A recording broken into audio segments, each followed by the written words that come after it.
I really feel most comfortable in the outdoors. Like I like to go on walks. I like to go on hikes, backpacking trips, like camping, whenever I can, whenever I have the time to. Rousseau has this quote: "Man is born free, and everywhere is in chains." But outdoors, I feel totally free.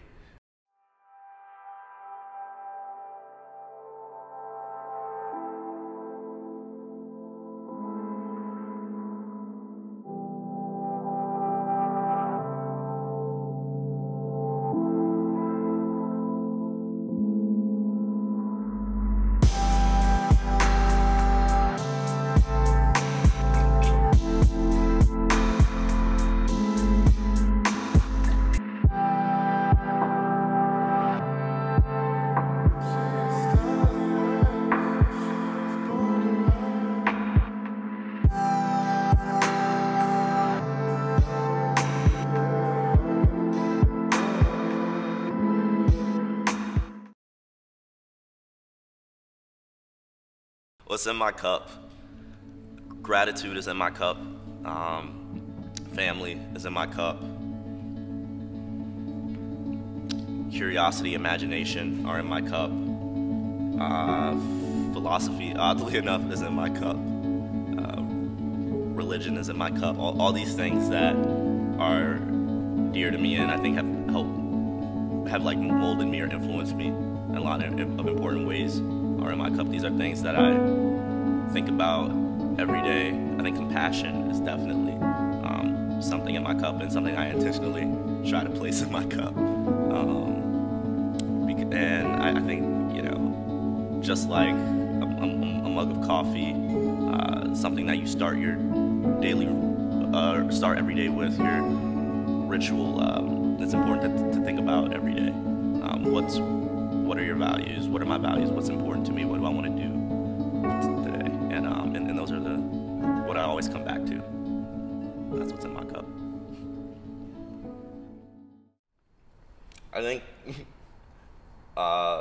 being a black person who loves philosophy is like being a unicorn or like a ghoul or gremlin or something. Like people are like, that's not real. Like, or what are you talking about? Like, that's crazy. I don't know. I think I've always been a thinker and like thinking about life questions, like why are we here?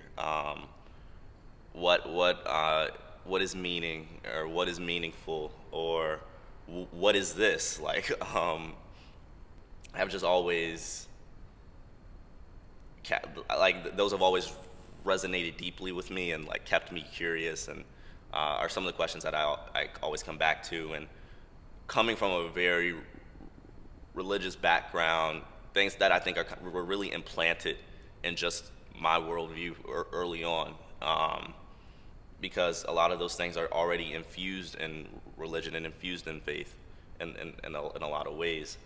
And I was just one of those kids who always took it maybe like a little more seriously than the rest, like who was always just more interested by those questions than the rest and had no formal opportunity to study those outside of a religious context or a Christian context until coming to college. And I realized that philosophy, or learned that philosophy is the, you know, realm, the body where these types of inquiries are encouraged and are explored, and got really into it. I'm not a philosophy major. Ethics is part of my major, so as part of that, I take a lot of philosophy classes. But in a lot of ways, philosophy's been really influential in my journey and getting me to the here that I feel that I'm at, where I feel like I understand more about why I'm here, about what it is that is important to do in a life, and in my life in particular, and what it is that, or what it means to be a good person in a lot of ways. So, and Clark asked about, how does that speak to religion? And I think like they speak to each other a lot. A lot of those things aren't anything new or any secret that's unknown, but being a compassionate person, being a person with gratitude or who is grateful for things, being more other-oriented. I think our society is really built around being self-oriented and self-absorbed, and even your own consciousness grows in a self-oriented way. But getting displaced from that, and the problem with that is that you're always yearning for more, and you want things that you don't have, that you think will make you happy,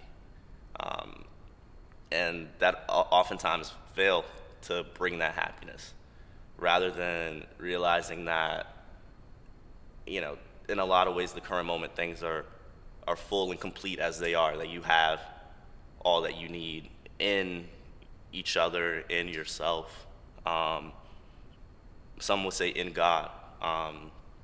And I think that a great route to seeing that and to really appreciating that fully is by becoming more other-oriented in your interactions, more intentional, and being compassionate and being grateful, reflecting upon the things that you've been blessed with in life. And that's kind of a way that I try to start my days off and think about. Not to say there aren't problems. There's a lot of problems in the world that we need to address and solve, but I think there's a lot to also be grateful for. Who is Austin Strahorn? I think that there's a script on how to answer this question about your family. I'm an only child, big family, lots of aunts and cousins though. Raised by my mom primarily, really close to my father. However, went to a Christian school my whole life. Was Christianity was a big part of my life. Is a big part of my life. But I don't think that those get to the things that are essential about me or the most important parts of my personhood per se. And I think that when I get to that, when I uncover those things, those are my answers to who is Austin Strahorn. So I'm a person who loves to serve. I love to think. I love to create and imagine. I'm a very curious person who loves to learn and loves to try new things and learn new skills. And I think that those are the kind of things about me that will probably stick with me for the rest of my life. And I think that gets closer to who I am. I love people. I love to commune with people and to enjoy my relationships, friendships with people. And I think that all my life I've just been somebody who believes strongly in things and will fight for the things that I really believe in. So I'll fight for my friendships, or I'll fight for values that are important to me, loyalty, freedom. There's a story actually here. When I was in high school, my school did something every year. It's an oratorical competition. We compete with other schools in the district to give and present speeches on a topic. And you do it at the school level. The winner at the school level competes at the county level. It's that kind of thing. And we do this every year from the time we're probably in the 4th or 5th grade.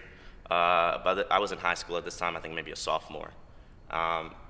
And there was the topic of the speech was about social media, whether or not it was a Christian thing to do or to use, which isn't really a question. I thought it really wasn't a question that anybody was seriously asking in the society. And so our school and our church had a very particular position and a very strong position about Facebook, Instagram, that type of thing. It was just no, hard no. Don't do it. You could get put out of school for a while if you did it, or get in trouble. So it was a very hard no. on that.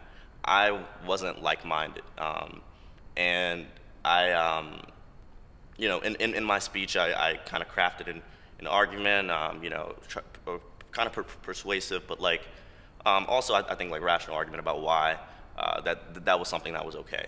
I ended up winning the competition at the school level, of which of course put me in the running to compete at the county level. But like once the school's administration and headmaster and stuff, you know, heard about the speech, what the contents of it were, they wanted to like, you know, essentially have me change it rather than to kind of align with, you know, the school's teachings and values and principles, rather than what I had written on my own. So they wanted to, I guess, censure me, and I very early on, I guess as a sophomore, I just, you know, something about that seemed wrong to me, about limiting people's, you know, or like having that type of power to limit and control thought, discourse, in the public arena.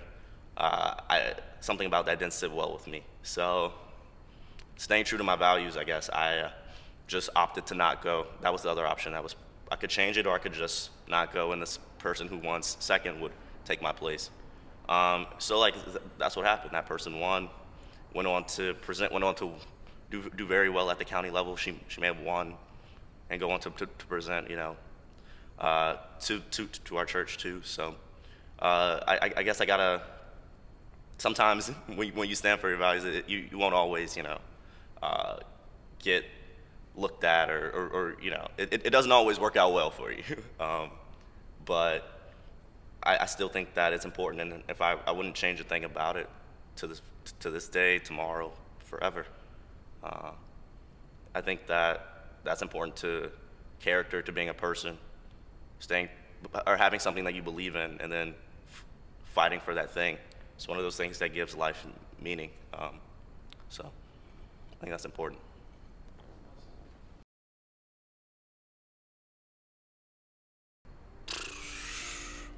I'm surprised this isn't a bigger debate in hip hop, honestly, right now.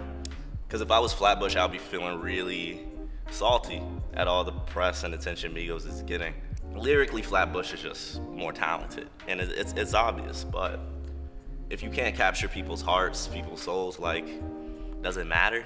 I don't know. Migos has found a way to tap into and capture something strong in people, and I think that has its place, and that can't be overlooked. And not only that, but they fought through, like, they had a period where they were hot, and then they fizzled out. They had a Drake feature, Versace. Then they fizzled out. I thought they were going to go to I Love McConan route, and you just never hear from them again. But they came back, and they came back big. I think you got to respect that. And until Flatbush competes at that level, I'm with Migos. So that's my answer. That's my